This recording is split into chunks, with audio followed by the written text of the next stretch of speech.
الحمد لله الكريم ذي المنن على الصغار بفروض وسنن.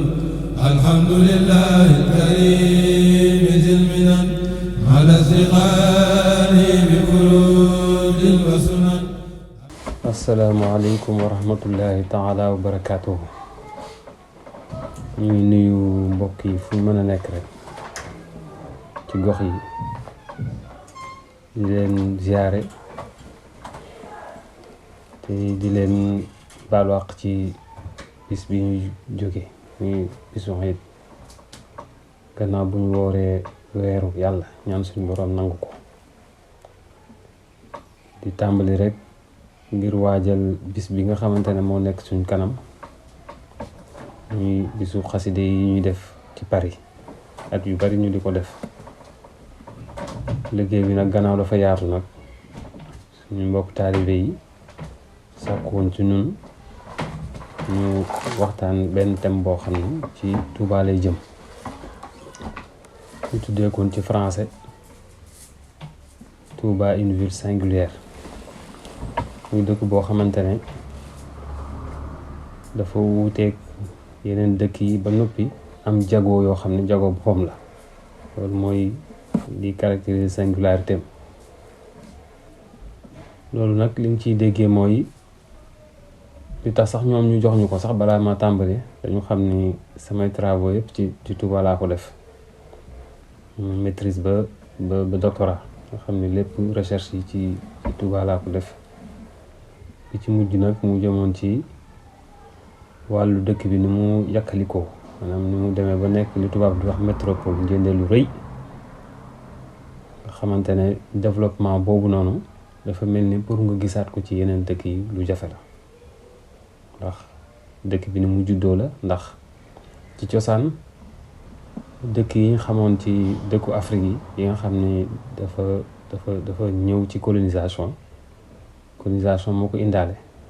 ndax booy xool histoire urbanisation Afrique mën ngaa déparé fu bari mën ngaa déparé ci l'empire du Ghana sax donc ville yi fa amoon yu mel ni ville yi ay Kumbi Salé wala ville yu mel ni ay Tombouctou yooyu yëpp ay ville la. waaye colonisation bi mu dikkee dafa am yeneen xeetu ville yoo xam ne daf ko indaale. xeetu ville boobu nag li tax mu indaale ko mooy jublu colon yi. li ci ëpp ci dëkk yooyu boo jëlee lu mel ni Sénégal ci littoral bi lañ ko def maanaam boo jëlee Dakar pousse tuuti ba ci centre-ouest bi rek xool ci nord muy Saint-Louis ci sud bi muy Kolda baar boobu noonu daanaka dëkk yi mag yëpp yi juddu fa lañ ko def. yi ci des tamit muy dëkk yoo xam ni samp giñ ko sampoon maanaam dafa dëppoo commerce moo xam ci fleuve yi lañ leen defoon moo xam ci raay bi lañ leen defoon nga xamante ne dëkk yi am njariñ yëpp ci jamono boobu ci wàllu économie ci économie gerte gi fa lañ ko def. Touba nag muy dëkk boo xam ni bi ko sëriñ bi sanc li sëñ Abdou Lahad wax dafa ne si féet barab bi xump yëpp dem ba ci digg Manding mooy forêt boo xamante ne dara nekku fa ba mu koy door a sanc ay gaynde ak i rab rek ay rab la fa dëkkaale. kon moom bi muy sanc boo ko comparé ak ni cosaanu ville coloniale yi mel Touba am na ak wuute. ville la boo xam ni ci digg Manding lañ ko sanc nga xam ni jegewul ndox ndax tubaab bi li tax ñu daal dàkk ndox di dàkk raay bi mooy bu ñu mësaan di exploiter wala dara dañ koy mën a gaaw a évacuer mu dem ci barab yooyu nga xamante ne dañ koy acheminer Dakar nga xam ne Dakar port la. boo xoolee ville yi ñu sanc sax lu ci bëri dañuy dàkk ndox mi mooy li tubaab di wax en géographie ñu koy wax littoralisation de l'économie. sëriñ bi nag moom ba mu dikkee barab yooyu yëpp daf ko fay wàcce. dëkki cosaan yi nga xam ne sax boo duggoon ci histoire du Sénégal mooy ville précoloniale yi amoon sax Sénégal sëñ bi yooyu yëpp da ko wan ginnaaw ñëw ba ci digg Manding sanc ko. bi mu ko sancee nag sëñ Abdou Lahad dafa wax ni ci toujours singularité dëkk bi nee na at mi ngi ko sancee at moomu la bind xasida gu ñuy wax Matlabul Fawzayni nee na li mu bëgg ci dëkk bi yëpp mu ñaan ko ci te ni mu ko ñaanee na ko noonu la ko suñ borom defee li tax xasida googu nit mënta xam singularité Touba nit mënta étudier singularité Touba te delluwoo ci xasida googu looloo tax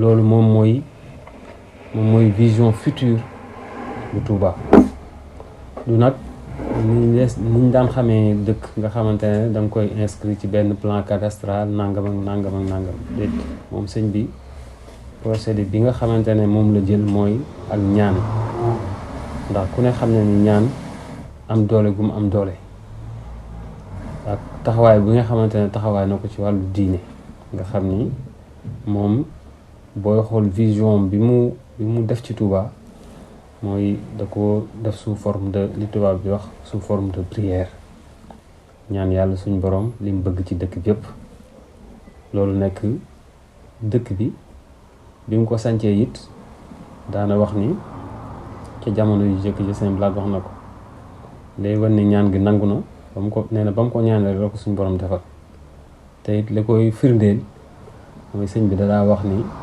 ndox mi ngeen di jàmbat di ngeen dem ba doot leen ko jàmbati fii ci Touba neen àdduna dina dox ba nga xam ni lu waaye di sàkku lu waaye di ut di ko sàkku Ndar ak Ndakaaru jamono dina dox ba nga xam lu waaye di sàkku boo ko sàkkoowul Touba gi doo ko am kon loolu moom mi sancoon dëkk bi leer am na ak wóolu que ni loolu suñu borom nangu na ko loolu bokk na ci yi nga xam ni bu ñuy étudier ay ville duñ koy faral di bàyyi en charge parce que nit ñi ni ñuy étudier ville rek mooy dëkk boo xamante ne nan ak nan a ko sancee nu mu juddoo nu mu màggeeg yooyu waaye Touba boo koy sanc boo koy jàngat da ngay delluwaat ci loolu ma wax maanaam sancin wi loolu ñu ngi koy door a gis maanaam néewaan a gis ko mu wàcc ci barab yëpp ci nekk ci littoral bi ne niis ba ci àll boo xamante ne kenn mësu ko moom mu nekk ci diggante Jolof ak Bawol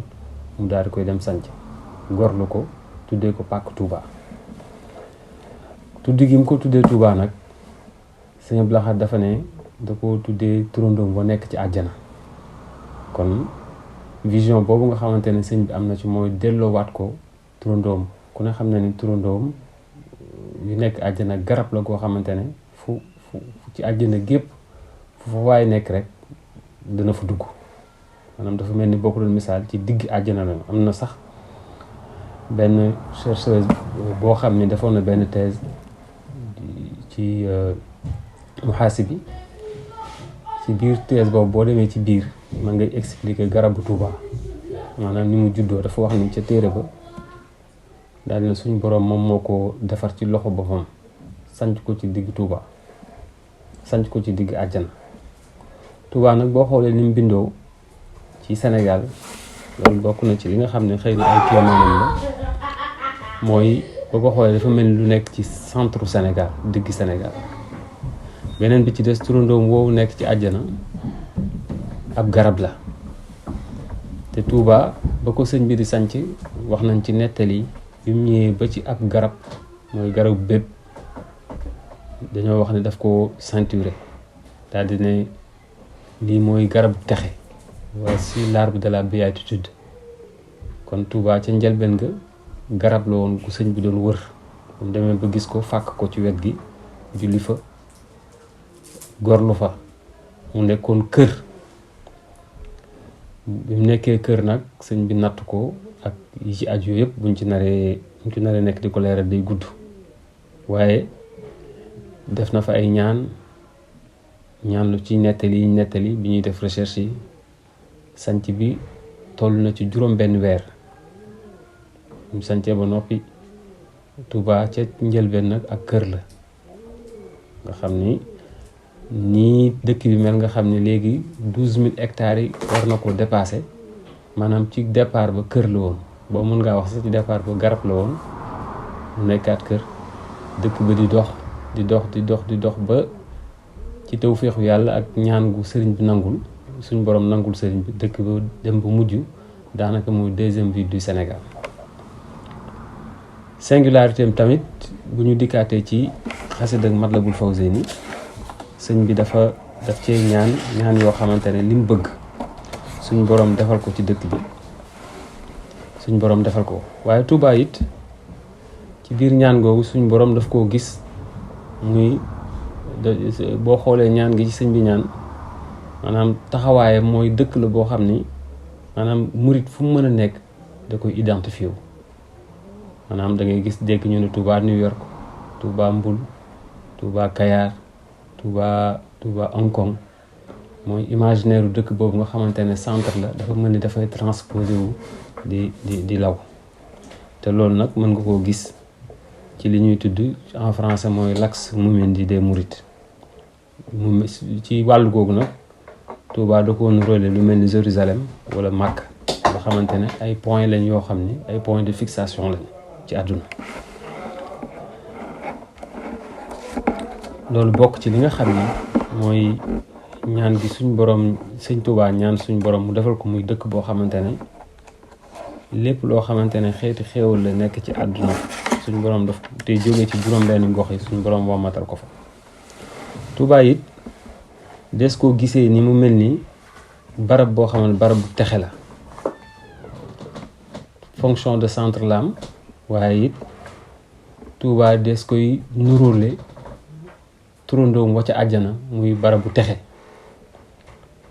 texe mooy li nga xamante ne mooy identité bi nga xamante ne mooy identité Touba te texe googu yamul ci texe àllaaxira waaye dafa nekk ci texe ak àdduna.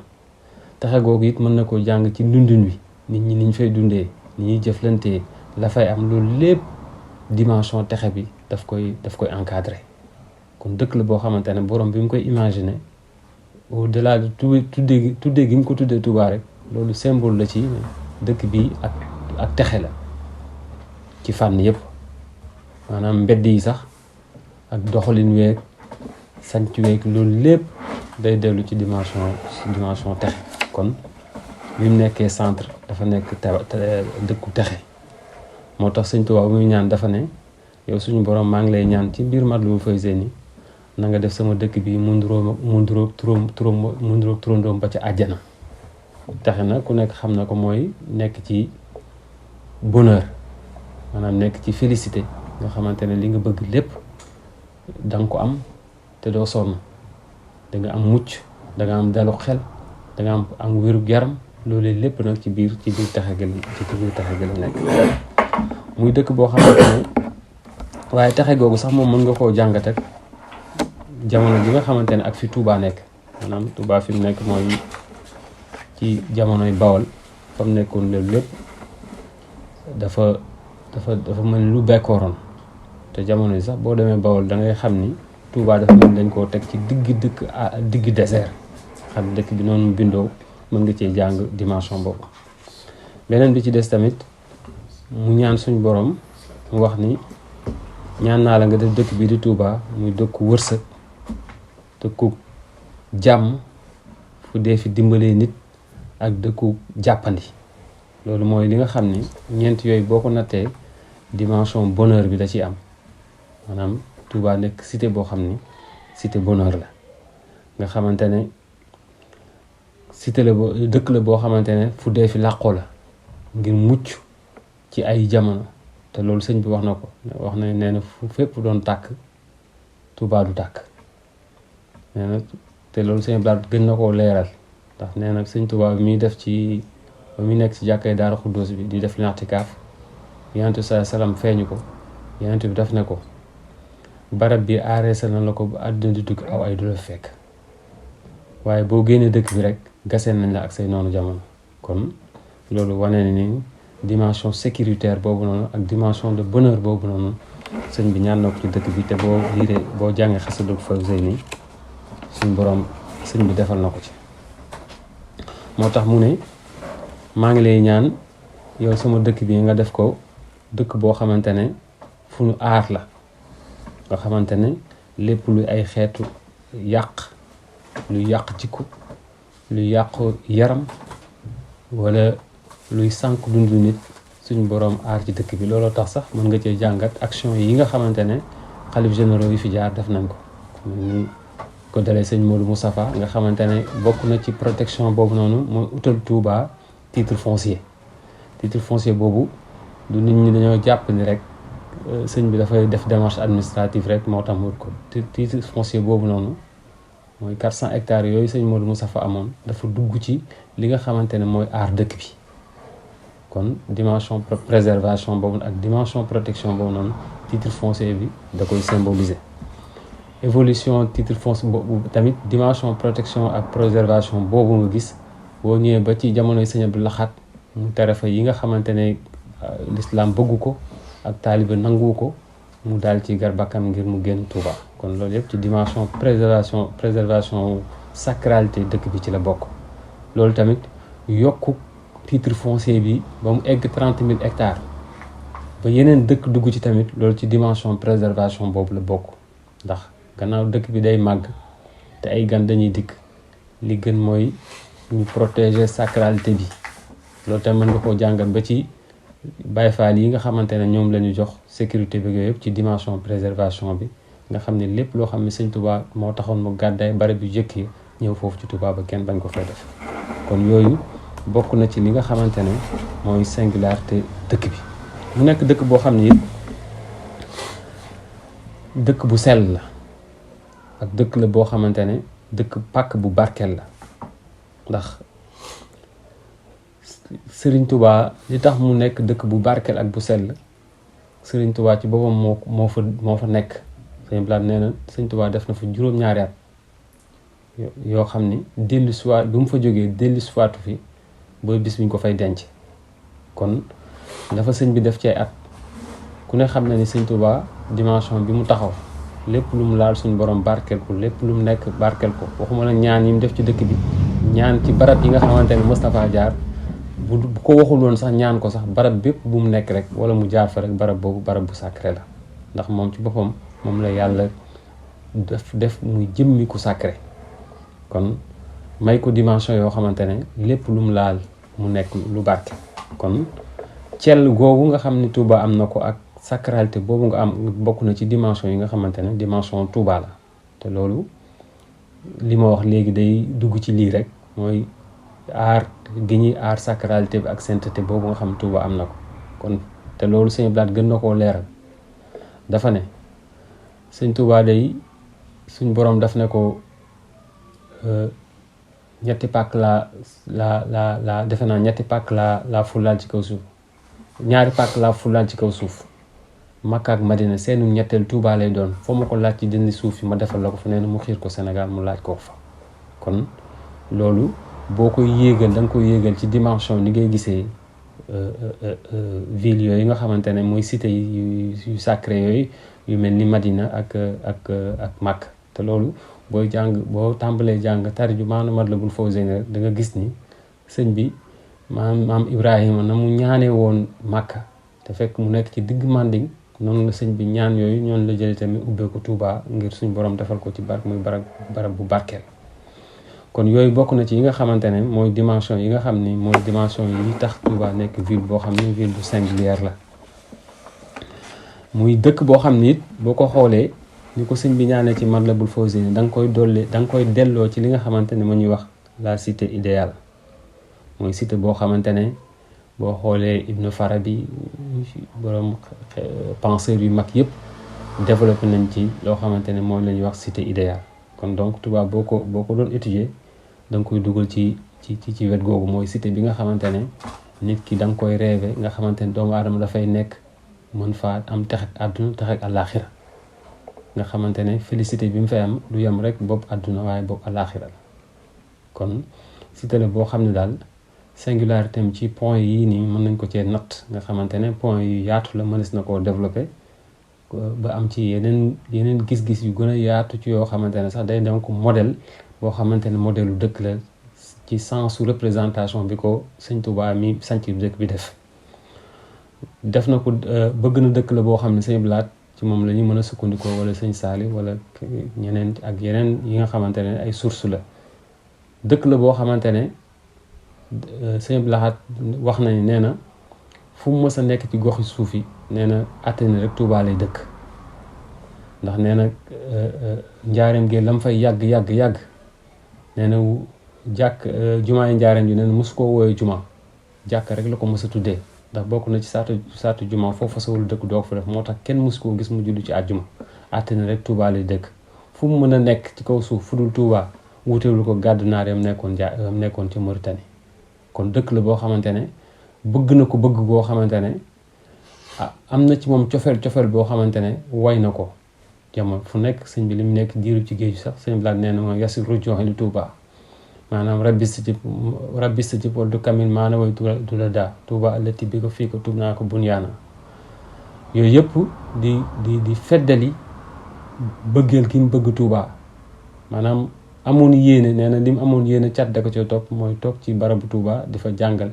diine di yar nit ñi kon fonction yooyu nga xamante ne moom la ko joxoon ci Matlabul Fawzayni fonction yooyu noonu Touba ci lay évoluer dëkk nag mooy nekk dëkk boo xam ni du judd rek mel ni ko borom bëgg ndax sabab yi àdduna moo mel noonu dafay jaar ci étape Màkka gële jékkiwul jékki mel ni mel Madina jékkiwul jékki mel ni mel dëkk la boo xam processus la Touba nag processus boobu nga xamante ne day def dimension mu nekk ville sainte ville sacrée def ville intellectuelle dimension tamit sëñ bi ñaan na ko ci Matlabul Fawzayni mu nekk dëkku xam-xam bu dee fi sàkkoo xam-xam moom sëñ bi wax na ko mooy defal sama dëkk bi fu dee fi dëkki xam-xam fu dee fi xóotalee gis-gisi ak di ko yaatal loolu moo tax Touba dem ba am ay daara yu mag am université sax la ñuy wax loolu lépp mooy jëm ci matérialiser vision boobu nga xamante ne sëñ Touba amoon na ko ci Touba kon loolu dafay wane ne rek processus bi tàmbali na ba ko bis sëñ bi sancee mi ngi évoluer ci loolu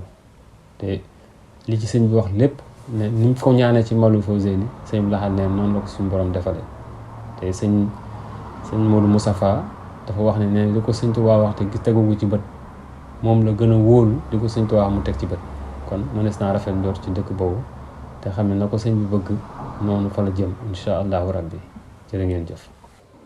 Donc on va attaquer la seconde partie qui sera faite en français sur le thème Touba, une ville singulière. Au premier abord, moi j'avais pensé à reformuler le titre, mais je m'inscris dans la même logique parce que j'ai pensé à reformuler le thème en le centrant sur Touba, une métropole à part entière.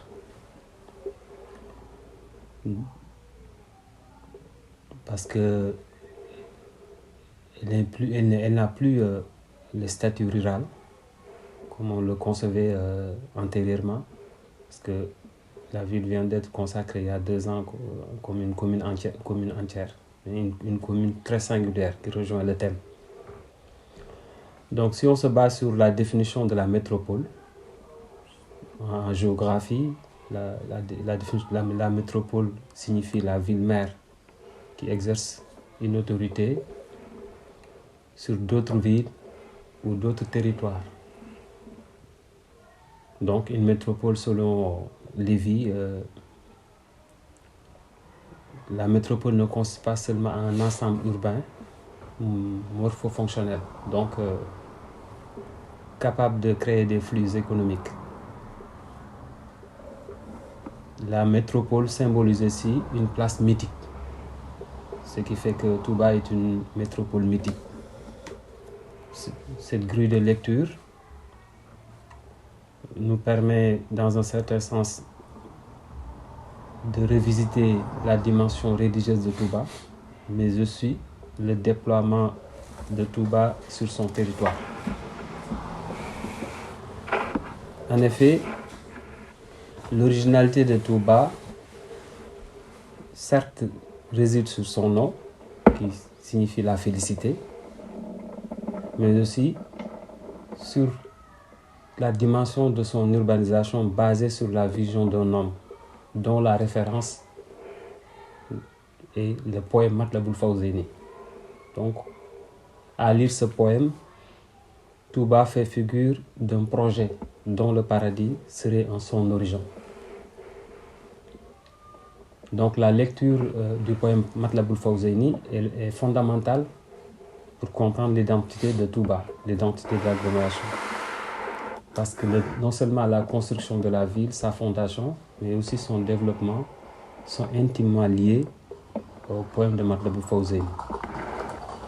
Matlabul Fawzayni fournit beaucoup d'informations sur la représentation que le fondateur de la ville se faisait de Touba. Donc, on peut dire que, au-delà qu'il soit un texte, Matlabul Fawzayni est un projet, une vision et une construction territoriale. On y lit la vision de Serigne Touba, qui est une façon de fixer un projet urbain. Donc, la compréhension de Matlabul Fawzayni est fondamentale pour pouvoir interpréter et comprendre la dimension non seulement religieuse de Touba, mais la dimension matérielle de la ville. Tout en considérant Touba comme virtuel à travers Matlabul Fawzayni, nous pouvons dire qu'aussi Touba est l'espace au sein duquel la confrérie mouride, la communauté mouride construit son identité et s'identifie. S'identifie dans le sens que, par exemple, les mourides, où qu'ils puissent séjourner, où qu'ils puissent migrer, ont tendance à baptiser leurs espaces à la dimension, en fait, en se souvenant de Touba. Par exemple, Touba Taverny, là où nous sommes, Touba New York. En fait, ce transfert, cette transposition de l'idée de Touba à travers le monde. Donc, en lisant Matlabul Fawzayni, nous savons que la géographie de Touba est une géographie mystique, une carte des mondes célestes. Donc, à ce titre, si nous voulons comprendre Touba, nous n'allons pas le comprendre à partir de mesures géographiques, à partir de la reproduction de systèmes matériels. Touba est une ville à double dimension. L'espace consacré de Touba est la signification d'un au-delà et d'un centre. Il faut comprendre la dimension de centre sur le cas de Touba.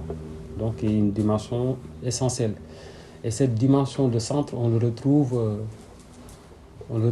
antérieurement, par exemple, à l'image, par exemple, des Juifs qui comprennent que Jérusalem, c'est le nombril de la terre, en fait. Dans le sens d'une manière générale et particulière, que Jérusalem symbolise le nombril de la terre. Pour les Mourides et pour son fondateur, Touba reste un point de liaison entre le ciel et la terre. Et Seigne Touba le dit dans une des anecdotes où il expliquait à Seigne Moudoumbé, il lui dit, tu sais, là où tu te tiens, c'est une porte vers le ciel, où en fait la communication entre le ciel et la terre s'établit. Donc, cette dimension de porte au niveau du ciel, Touba le symbolise. Donc, sur ce plan, il reste un point de liaison entre le ciel et la terre.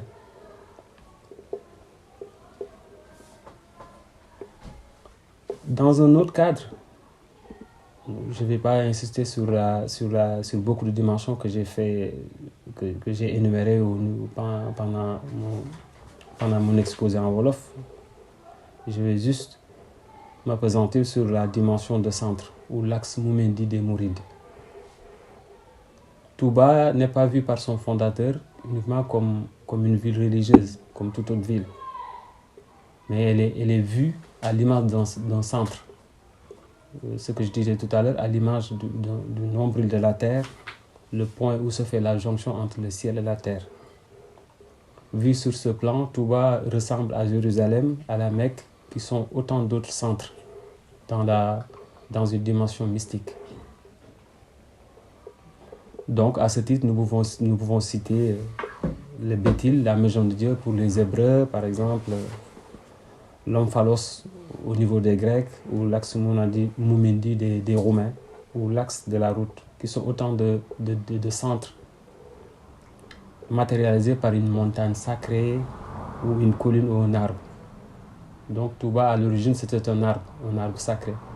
Le jour de la découverte fondation, nous allons y revenir parce que Seigne Touba, quand il a fondé Darussalam en 1886, c'était sa première fondation. Il cherchait Touba tout le temps. À un moment donné, il est parti dans la forêt il est resté pendant des jours, personne ne l'avait vu. Il avait croisé un chasseur qu'on appelait Bouboudia. Lorsqu'il a découvert l'arbre Touba, il l'a ceinturé et il a dit voici l'arbre de la béatitude. Il l'a nommé Touba, donc le débroussaillage a commencé avec les autres disciples qui sont restés longtemps sans constater sa présence. Ils sont partis à sa recherche. Donc lorsqu'ils ont croisé Bouboudia a indiqué j'ai vu une personne, je ne sais pas est-ce qu'il est toujours vivant ou pas. Il leur a indiqué le chemin. Après ils ont trouvé Seigne Touba au niveau du pied de l'arbre en train de prier. Cet arbre, c'est l'arbre de Touba. Donc Touba à l'origine c'est un arbre qui symbolise la centralité d'un futur. À la fois cet arbre embrasse une triple dimension, c'est-à-dire la dimension géographique, historique et mystique.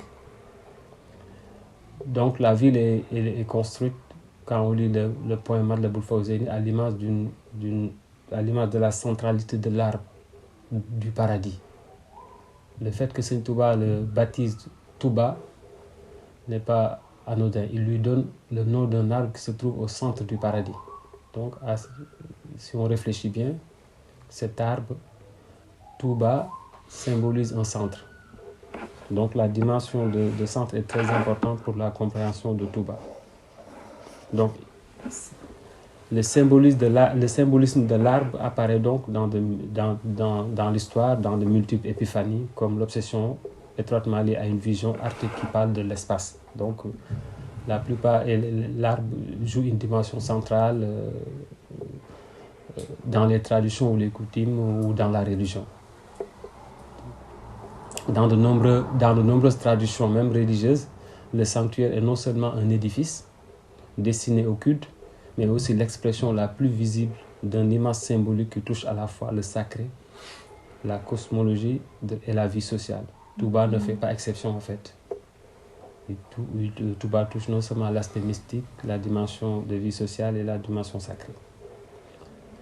Donc quand on lit, comme je l'ai dit tout à l'heure, Matlabul Fawzayni, qui est le projet Touba, on peut sortir dedans en fait les dimensions que remplissent Touba. Donc il y a l'image de paradis, comme je vous ai dit tout à l'heure, il y a aussi la dimension de centralité, à l'image de l'arbre qui se trouve au paradis, la dimension de paradis terrestre, à l'image de son nom, qui signifie la félicité.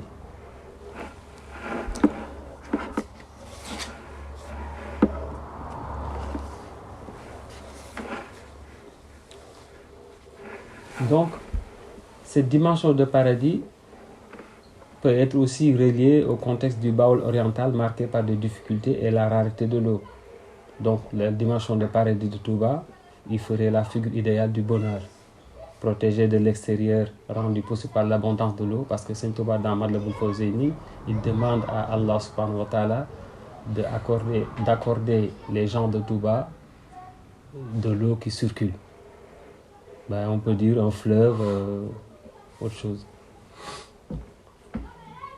Donc, Touba est vu comme un paradis par son fondateur. Touba, vu comme un paradis, doit être irrigué par un fleuve à la dimension des 4 fleuves du paradis. Seigne Touba, il le dit. Il demande dans Matlabul Fawzayni qu'Allah subhanahu wa ta'ala accorde les populations de Touba une eau qui circule. Dans Matlabul Fawzayni, il dit textuellement favorise aux habitants de la ville de Touba une eau qui coule à l'image d'un fleuve. Ce vers évoque l'existence d'une eau très représentative de l'eau qui coule dans les jardins merveilleux du paradis, qu'une longue tradition musulmane associe au bonheur. Dans les traditions musulmanes par exemple, et chrétiennes même, le paradis est traversé par des fleuves et de merveilleux jardins fleuris. Ainsi, le transfert du paradis caractérise Touba et l'intitulé du poème consacré à la vie en dit long, la quête du bonheur, c'est-à-dire Matlabul Fawzayni. Il y a la troisième dimension qui est celle du bonheur. Touba, une cité éternelle du bonheur. Le fait que Cheikh Ahmadou Bamba baptisa Touba le lieu de la félicité, ou l'arbre de la fondation, l'arbre de la félicité, renseigne sur la volonté de ce dernier de faire de Touba non seulement un lieu exceptionnel, mais aussi très symbolique. Sans conteste, cette représentation d'un lieu de bonheur éternel ferait de Touba un lieu tout naturellement un lieu de refuge et une terre d'accueil. Ce lieu de refuge et une terre d'accueil, on peut le constater sur le fait même que la parcelle elle est gratuite à Touba. Donc tous les mourides, où qu'ils puissent être dans le monde, ne rêvent que d'habiter à Touba. Ou s'ils n'habitent pas à Touba, le jour où ils décèdent, ils seront enterrés à Touba. Ce qui fait de Touba une ville nécropole. Donc ce retour peut être un retour voulu, comme un retour obligatoire après la mort. Donc ainsi représenté, Touba serait un lieu de bonheur où ses résidents, par exemple, vivent de manière épanouie physiquement et mentalement. Donc ça, c'est une dimension de Matlabul Fawzayni. C'est pour cela que Seigne Touba dit dans Matlabul Fawzayni: faites éternellement de sa terre un espace de richesse, de sécurité et d'assistance. Il demande aussi à Allah subhanahu wa ta'ala d'écarter tout mal, les difficultés, les obstacles par la grâce du prophète. Donc à travers ces deux bouts de verre, on y lit la signification du lieu de bonheur et une ville idéalement organisée selon une conception d'abondance. Donc le fait qu'il demande de l'eau, qu'il demande que Touba soit à l'image de son homonyme qui se trouve au paradis, toutes ces choses représentent l'idée d'abondance, comme on dit que tout est abondant au niveau du paradis. En un mot, on peut dire que Touba serait un lieu, selon la vision de son fondateur, où tout le monde y vit, dans la paix, la joie et le bonheur. Une seconde terre ou une terre promise. Un paradis, un Élysée ou un Éden. Un nouveau paradis terrestre. L'attrait du bonheur y apparaît. L'attrait de la félicité, il en est de même, car son fondateur la représente à l'image d'un lieu harmonieux, où la religion est liée à une pratique saine. Récompense rêvée, repos après traversée, destination longuement promise. Elle associe le lieu du locus cher à la rhétorique classique. La quatrième dimension, c'est le fait que Touba soit un lieu de rédemption et de salut. Au sein de la communauté mouride, Touba est une terre d'élection. Touba, c'est un choix de Dieu. C'est Touba même, il le dit. C'est Dieu qui l'a conduit. Au début de Matlabul Fawzayni, il dit: Alhamdulillahi karimi zima al-istikhali bi furudin wa sunan. Je remercie Dieu qui m'a conduit dans ce lieu où j'aurai la latitude de pratiquer les dévotions obligatoires comme celles qui sont recommandées. Cette élection est la première manifestation, si on peut dire, de l'épiphanie de Dieu, impliquant que la cité a été choisie par Dieu. C'est dans cette structure que l'épiphanie de sa terre, sa découverte, sa fondation, sa conception, son ascension s'inscrivent dans ce cadre. En étant devenue terre divine parmi les terres divines, Touba est représentée par son fondateur à l'image d'une terre de rédemption et de salut. Pour preuve, dans des vers de Matlabul Fawzayni, Seigne Touba dit: fais de cette cité un espace protégé éternellement. fait de ma demeure de la cité de Touba un lieu qui accorde le bénéfice charismatique du pèlerinage à celui qui a le vœu de l'accomplir mais est indigent et incapable d'aller à la Mecque. Il demande aussi à Allah subhanahu wa ta'ala de faire affluer tout ce qui est bien-être et bienfait du patrimoine des 6 côtés de la planète vers sa demeure Touba. Il demande à Dieu de diriger tout ce qui est source de bienfait, tout ce qui est bienfait provenant des 6 côtés, que ce soit le haut, le bas, l'est, l'ouest, le nord et le sud, vers Touba. À lire ces vers, nous pouvons constater que la rédemption et le salut restent une des dimensions fondamentales dans les représentations de Touba. Celles-ci sont célébrées comme une composante majeure de Touba. La gloire de Dieu remplit l'univers. Cette sentence de David s'applique à la terre de Touba, qui est par excellence un lieu qui est compris au sein de la communauté comme un lieu de la gloire divine. C'est pour cette raison que les mourides disent Touba est une cité de Dieu. Dans la mystique mouride même, Touba réalisera l'essence de son nom. Comme Seigneur Blachad le dit, tout ce que Seigneur Touba a demandé dans Matlabul Fawzayni, Dieu le très haut, le très grand lui a accordé. Tout cela se réalisera dans Touba. Ainsi, elle s'exprime d'une part à l'arrachement au mal, à l'oppression, et d'autre part, elle incarne une terre de bonheur, de sécurité et d'abondance à la dimension du vers suivant ou des vers suivants. Protège Touba contre les fauves, les serpents, les scorpions, les voleurs et les bandits, les fétichistes, le mauvais œil, le mal provenant des esprits des hommes. Il demande aussi à Dieu, éloigne de moi et de mes demeures tout ce qui est générateur de disgrâce. Il demande aussi à Dieu, épargne-nous des maux de cette période, et ceux d'autres, des Nazariens, des Juifs, de Satan, des mécréants, des esprits, de l'Antéchrist, des Noirs et des Blancs, de l'Est et de l'Ouest, et de tout ce qui provient des terres et des cieux de façon apparente ou cachée. Il demande ça, Dieu de protéger Touba de tous ces maux. Il lui demande aussi dans Matlabul Fawzayni, protège-nous de toute catastrophe provenant des cieux et des terres ou de l'espace situé entre les deux. Il demande à Allah, toi qui éloignes le mal, les difficultés, les obstacles par la grâce de notre prophète sallallahu alayhi wa sallam, éloigne tout mal de mes demeures, notamment à Touba.